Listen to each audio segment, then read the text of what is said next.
Hey, what's going on, guys? This is a 2015 Chevy Malibu. If you're having issues with your Malibu's AC not working, I'm going to help you out by pointing out to you the location of the AC compressor clutch fuse and relay.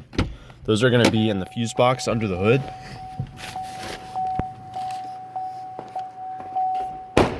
So you're going to want to check to see if the fuse is blown, and you can also check to see if the relay is operable.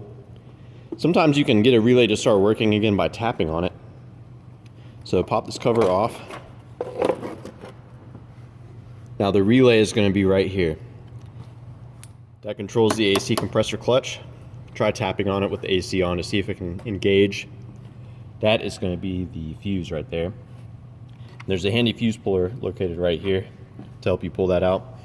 And if you find that the 10 amp fuse is blown, you can swap it with one of these two 10 amp fuses here. These are going to be for the high beams there. So yeah, get that checked out. No other relays that are good to swap with this really.